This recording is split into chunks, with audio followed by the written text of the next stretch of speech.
Pagtuk yung mga kapatid.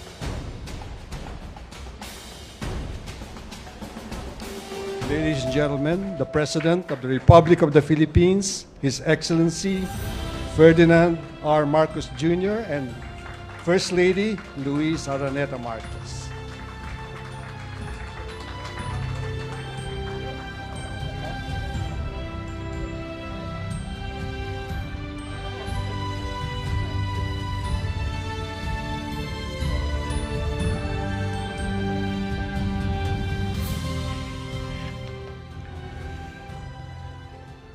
Please take your seats. I will just make a short statement about the trip that I just came back from.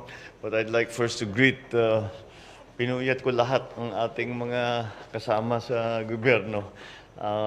Andito si Vice President Inday Sara Duterte.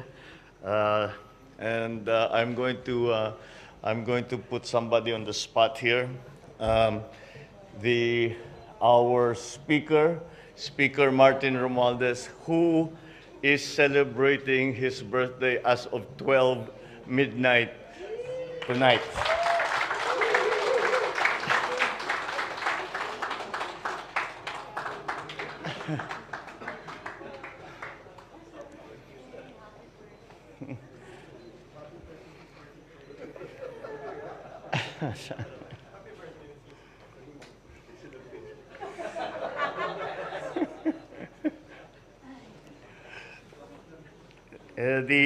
The members of the cabinet,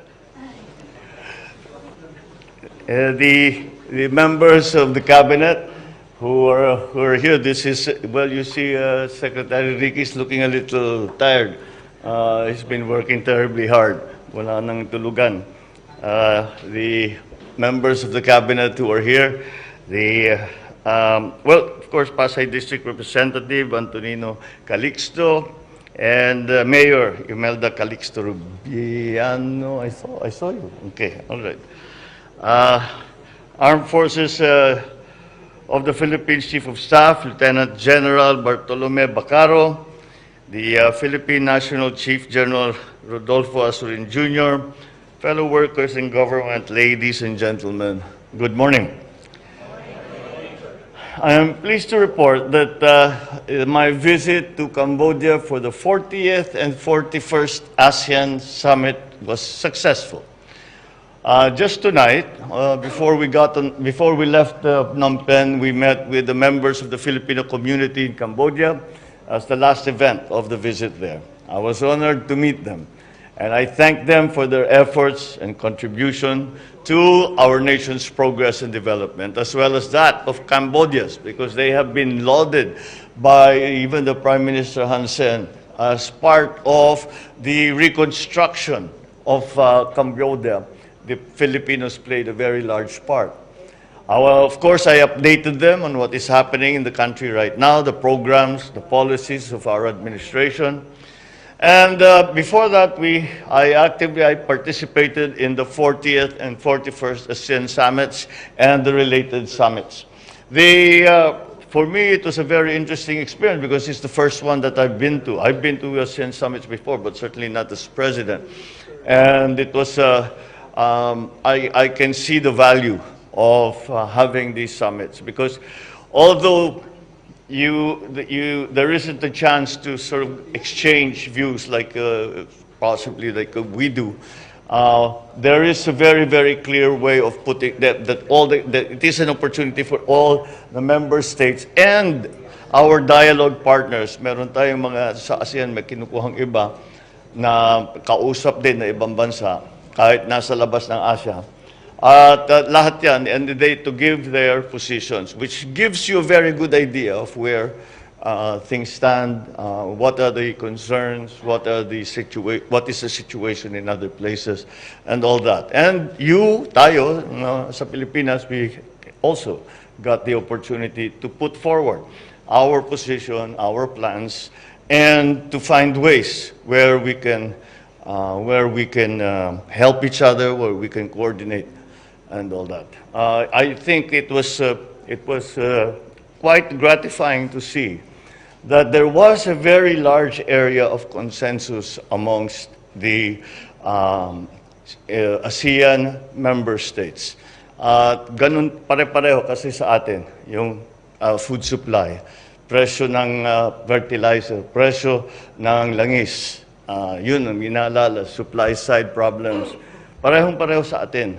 Kaya, at saka, bukod pa doon, ay merong nagkakaunawaan lahat ng member states na hindi kaya ng mag-isa. Kailangan magsama-sama, magtulungan. And so that is, I think, the most important takeaway from this trip for the ASEAN Summit. And then there were related summits where I met not only with my fellow ASEAN leaders, we discussed ASEAN community building efforts, pressing regional concerns and issues.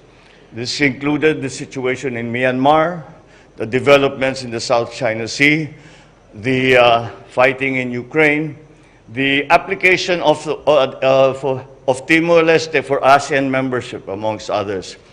We also had summits with some of ASEAN's dialogue partners. The dialogue partners are ASEAN's partners who do not necessarily belong to Southeast Asia or even Asia, but we consult with them, like the United States, like Australia, like New Zealand, Canada even. So that these are who the dialogue partners are. And we had special sessions just for them. And we reviewed the progress of our relations so far and the initiatives and projects under ASEAN-led mechanisms. There was an exploration of possible new areas of cooperation. With our dialogue partners, we exchanged views, regional and international issues. We participated in a global dialogue, which happened this morning, with regional international organizations and discussed collaborative efforts on a comprehensive post-COVID-19 economic recovery. Andun yung IMF, Klaus Schwab was there, the Chinese professor who gave us a briefing on food supply. So it was really very, very instructive. And I'm happy to say that when I went up and spoke to this international, the World Bank was there, and I spoke to them, and it would seem that we thought in the same way that this is the direction that needs to be trod, because that's the way that will bring us to a better economic condition. So in all these meetings, I articulated our national interest and our commitment to working with ASEAN, our dialogue partners, to find common ground to address the issues affecting our region and to strengthen cooperation. I had bilateral discussions with Cambodian Prime Minister Hun Sen. I congratulated him on Cambodia's successful chairmanship of ASEAN this year. I also had bilateral meetings with His Majesty the Sultan of Brunei, the President of the Republic of Korea, the Prime Minister of Vietnam, and earlier today, the Prime Minister of Canada. In these meetings, we discussed how we can deepen the cooperation in key areas, and we exchanged views on important regional and global issues once again. We also had a roundtable discussion, that was the first event, organized by the Department of Trade and Industry. And we are nurturing relationships. We talked about all kinds of subjects with these business leaders. They can open doors for our SMEs so that they can participate. Even SMEs can participate in the foreign market. I invited the business leaders to visit and have a look at what the opportunities that they might find in the Philippines, arising from the process of transforming the economy, given that it seems our direction for post-pandemic recovery is bearing fruit. Now I've jinxed it, haven't I? Our discussions touched on collaborations on specific sectors such as food processing, energy, housing, medical care, the manufacture of garments, bags, education, training.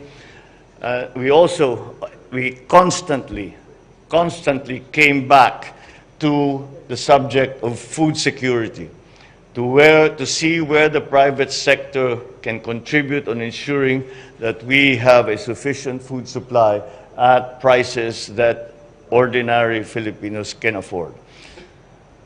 I wish to thank all our cabinet ministers. Kasama natin si Secretary Ricky, Secretary Erwin, Secretary Nides.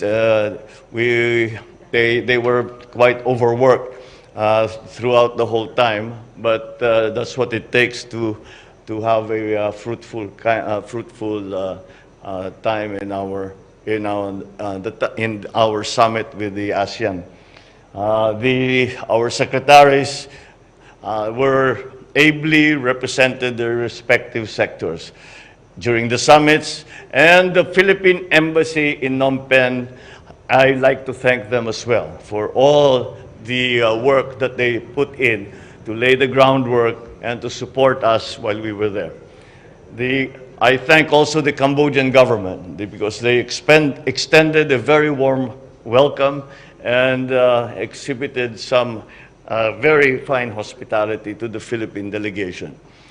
We look forward now to working with Indonesia as they are the incoming chair of ASEAN next year. Maraming salamat po, magandang gabi po sa inyong lahat, at mabuhay po ang Pilipinas.